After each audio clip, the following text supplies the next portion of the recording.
langsung diterkam 7 anjing peliharaannya yang sangat lapar.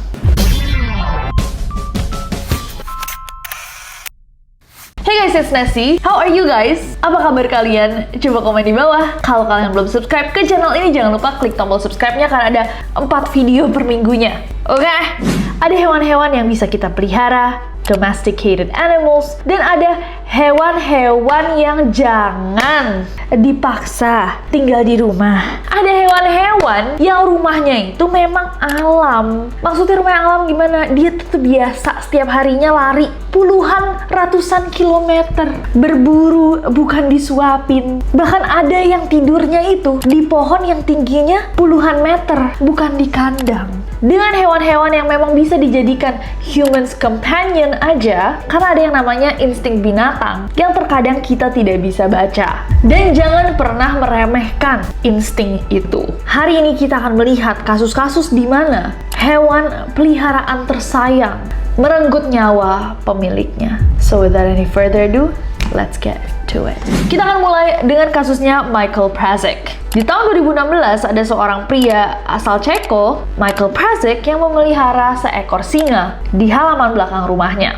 Oh, nggak satu guys, tapi 2. Dan dua-duanya itu dibuatin kandang sama Michael yang benar-benar dia bikin sendiri. Nah, tujuannya Michael memelihara singa-singa tersebut adalah untuk mengembangbiakan mereka. Nah, ternyata Michael ini sempat ngajuin izin guys untuk membangun bangunan alias kandang, dan izin itu ditolak. Tapi dia kayak nekat aja bikin sendiri kandangnya. Dan ternyata Michael ini melakukan pengembangbiakan ini secara ilegal. Tapi bukannya malah menyelesaikan masalahnya dengan mencari izin yang lebih oke, atau mungkin belajar bahwa singa itu tidak bisa ditaruh di backyard ya. Michael malah diem-diem aja melihara singa, terus tidak memperbolehkan siapapun untuk masuk ke propertinya dia. Sampai suatu ketika, Michael nih tiba-tiba tidak terdengar guys kabarnya. Cari-cari kok dia nggak pernah muncul. Dan ketika dicek, ternyata dia sudah terbaring di dalam kandang peliharaannya sebagai jasad.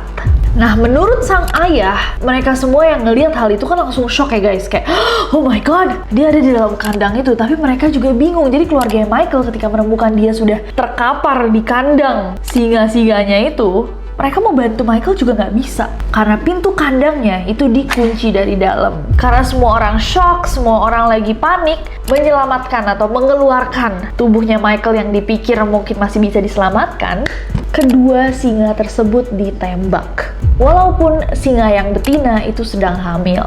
Gila banget, dan yang lebih gila lagi, sebenarnya Michael ini udah pernah guys kayak dapat attention, masuk berita-berita gara-gara ada seorang pesepeda yang menabrak singanya Michael ketika Michael tuh lagi ngajak singanya jalan-jalan sore pakai tali. Kalian bisa bayangin nggak guys, lagi sepedahan terus ngelihat ada singa di jalanan? Kayak sorry banget nih kalau orang-orang bilang kayak jangan bergerak cepat gitu, nanti mereka malah ngejar.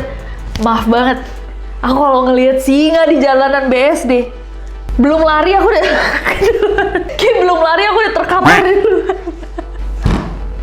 Ngajak singa jalan-jalan pakai tali tuh menarik ya. Kucing tuh masih satu family tree kan sama singa, harimau itu dibilangnya the big cats. Kucing aja kita nggak bisa prediksi gitu, kadang-kadang tiba-tiba loncat, tiba-tiba ngerauk. Apalagi kucing segede bemo. Sumpah ya, aku nggak bisa bayangin. Aku takut banget sama hal-hal yang tidak bisa terprediksi seperti kucing besar.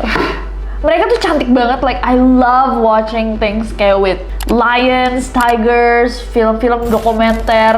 Ketika mereka di alamnya indah banget gitu. Tapi kalau misalkan aku harus satu ruangan sama kucing besar,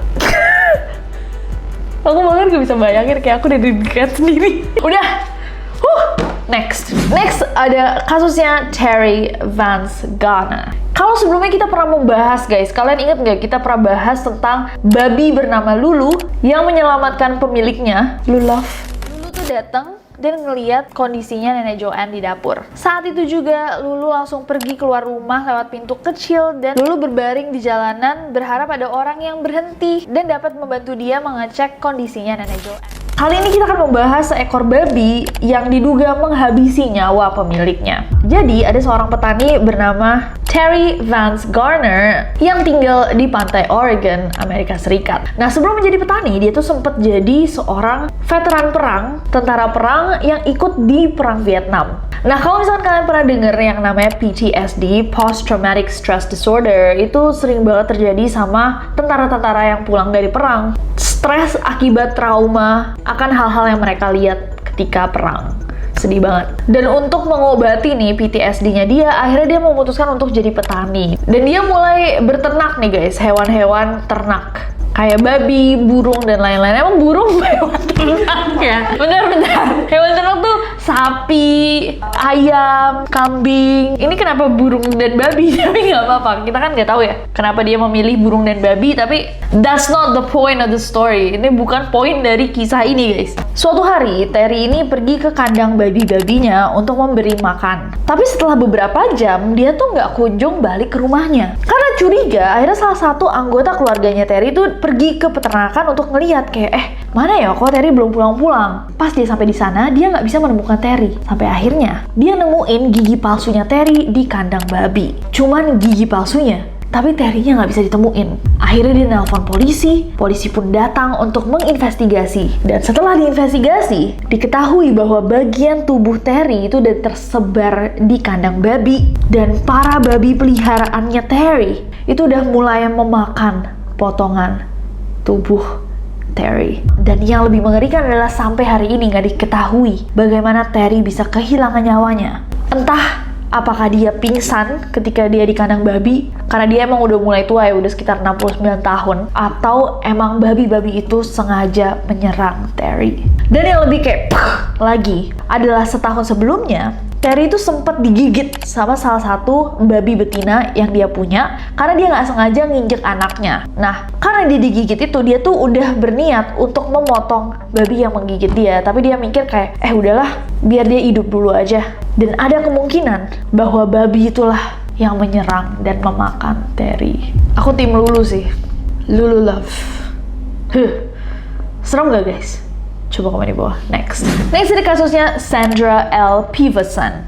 Seorang wanita asal Salem, Sandra L. Peverson, itu memiliki hobi mengembangbiakan anjing serigala. Dan semuanya dipelihara di dalam rumahnya dia sendiri. Kebanyakan anjingnya tuh berusia dari 7 sampai 8 tahun. Dan tubuhnya ada yang besar, ada yang kecil. Bahkan yang besar itu guys, ada yang sampai 31 kilo, ada yang 45 kilo. Dan aku note ya bahwa dia tuh udah melihara anjing-anjing ini udah 7-8 tahun. Jadi bisa dibilang kalau misalkan kalian bilang enggak lah, hal-hal yang buruk itu terjadi sama orang-orang yang nggak ngerti cara merawat binatangnya. No! Di kasusnya Sandra ini, dia udah merawat dan pastinya ngerti anjing-anjingnya itu. Suatu hari, pada hari Senin, anaknya Sandra itu curiga banget karena dia tuh udah mau ketemu sama ibunya, tapi ibunya nggak muncul. Karena mamanya nggak muncul, teleponlah dia kepada ayahnya. Dan sang ayah memutuskan untuk mengecek ibunya Sandra di rumahnya. Kayaknya ayah sama ibunya mungkin udah pisah ya. Setibanya di rumah Sandra, sang ayah menemukan Sandra sudah terkapar tidak bernyawa di kandang anjingnya. Setelah diinvestigasi diketahui bahwa Sandra itu kehabisan darah setelah dicakar, digigit, dan diseret ke dalam kandang bareng-bareng oleh anjing-anjing kesayangannya. Jangan menggigit tangan yang memberi kau makan. Tapi mereka nggak ngerti bahasa Indonesia. Bahasa Inggris juga nggak ngerti. Woof, woof, woof, woof. Ini kan berarti anjing yang ada di Hollywood itu kan anjing serigala itu kan? Itu kan manusia serigala. Enggak, maksudku yang anjing algi itu anjing. Anjing serigala tuh apakah serigala? Enggak, soalnya ada anjing kayak Malamut atau Husky, itu kan emang turunan serigala ya. Tapi anjing serigala apakah serigala aja, apa serigala yang kayak anjing, apa temen kayak anjing, itu juga banyak. Bener deh. Atau ganteng-ganteng serigala, atau ganteng-ganteng swag, atau ganteng-ganteng gamers, atau ganteng-ganteng gamers idaman, fuck you pencitraan, nakal tapi tampan. YouTube lebih dari TV. Next ada Ricky Weinhold. Ricky Weinhold ini adalah seorang pria asal Pennsylvania yang memelihara 10 ekor sapi dan seekor banteng seberat 1 ton. Banteng tersebut dia rawat di peternakan yang dia sewa di Wernersville. Nah, sebenarnya sang pemilik peternakan itu udah bilang sama Ricky, kamu kayaknya nggak usah deh pelihara banteng ini, karena banteng ini saya lihat-lihat kayaknya temperamen. Tapi Ricky tidak peduli, dia tim banteng. Dia memelihara banteng itu sepenuh hati. Dia percaya bahwa banteng itu akan membawa perubahan. Dia cinta banteng itu. Sampai suatu hari, anak dari pemilik peternakan menemukan Ricky terkapar di salah satu kandang outdoor dan nyawanya tidak bisa diselamatkan. Gak ada yang tahu pasti Ricky kenapa pada malam itu. Tapi saat tubuhnya diotopsi, ditemukan bahwa tulang-tulang rusuknya itu udah patah-patah. Dan ditemukan luka-luka tusukan yang disebabkan oleh kepala dan kuku banteng. Dan yang lebih menyayat hati adalah ini semua terjadi pada ulang tahun Ricky yang ke-53. Kan, hati-hati deh guys kalau milih. Bener deh. Bener dong, hati-hati dalam memilih. Bener Tika, jangan main-main sama banteng. Mendingan kita pindah haluan. Next. Oke guys, dan kasus yang terakhir adalah kasusnya Andre Lumboga. 6 September 2011 lalu, ada satu kasus nih, ada satu tragedi yang dialami oleh seorang warga Batam, Kepulauan Riau, Republik Indonesia. Andre Lumboga adalah seorang pria yang memiliki 9 ekor anjing. Suatu hari pada 14 Agustus 2011, Andre meninggalkan rumahnya untuk pergi ke Manado selama 16 hari. Dan dia baru pulang ke rumahnya pada 30 Agustus tahun 2011. Pulang dari Manado, dia tuh langsung naruh koper bawaannya di depan rumah dan langsung menengok anjing-anjingnya yang ada di halaman belakang rumah. Dan ternyata pas dia nyamperin, Andre langsung diterkam 7 anjing peliharaannya. Dan gak cuma diterkam, dia langsung dihabisi dengan ganas. Dan tubuhnya disantap bareng-bareng. Saking ganasnya, badan sama kepalanya Andre itu sampai terpisah. Badannya ditemukan di depan rumah, sedangkan kepalanya ditemukan di dapur dalam keadaan yang sudah tersisa hanya tengkoraknya. Setelah diselidiki oleh polisi, ternyata polisi menemukan bahwa dugaan terbesar Andre diserang oleh peliharaannya adalah karena Andre tidak meninggalkan makanan selama 14 hari. Dan saat dia datang, anjing-anjing itu udah dalam kondisi yang sangat lapar. Dan ternyata Andre diserang 7 peliharaannya karena 2 lainnya, kan tadinya ada 9, 2 lainnya tuh udah mati duluan dan disantap oleh anjing-anjing lainnya. Wow, that's terrifying. Dia juga tahu anjing-anjingnya kelaparan, kenapa dia datang? Mungkin dia nggak expect bahwa anjing-anjing lapar itu bisa seganas itu ya. Karena dia mungkin udah ngurus dari lahir.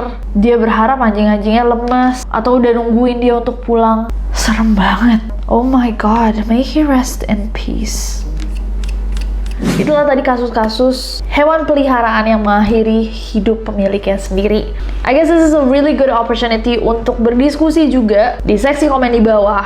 Pendapat kalian tentang etika dalam memelihara hewan, terutama hewan-hewan yang tidak umum dipelihara. Menurut aku semua hewan itu memiliki peran penting dalam ekosistem dan kita harus punya hormat atau respect untuk peran mereka di alam. Yang memang sudah umum dipelihara di rumah, bisa dipelihara di rumah. Dan yang mestinya di alam, biarkan mereka di alam. Kalau misalkan memang alamnya terganggu, we should fight biar alam mereka bisa direstorasi atau bisa diperbaiki agar mereka bisa hidup di alam. Tapi tentunya ini debate yang super complicated ya. Ada yang merasa bahwa dengan menyediakan tempat untuk hewan-hewan yang tidak memiliki tempat lagi di alam, itu boleh karena mereka kayak semacam rehabilitasi. Atau biarkan orang-orang yang ingin memelihara hewan-hewan yang sudah dilahirkan di dalam kandang walaupun mereka mestinya di alam bebas, tapi mereka juga nggak bisa di alam bebas karena dari bayi udah dikasih makan, nggak punya insting untuk berburu dan lain-lain. I don't know, I feel like this is a really big debate. Kalau menurut kalian gimana guys? Boleh banget di-share di bawah pendapat kalian. Tapi yang jelas memiliki hewan kalau hanya dijadikan novelty atau bukti kekayaan atau pajangan so to say, I don't think I can understand. Kalau kalian gimana guys? Komen di bawah. apalagi yang kita harus bahas bersama-sama, boleh juga ditulis di bawah atau kirim ke requestnasi@gmail.com. Jangan lupa subscribe, dan sampai jumpa besok di Neror. Bye-bye!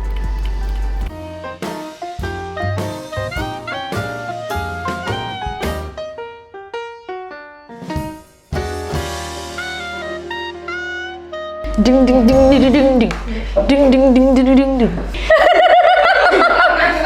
Mending lele di bawahnya kangkung, tau nggak? Ternak lele di bawah kangkung, iya kan? Lagi famous. So suci,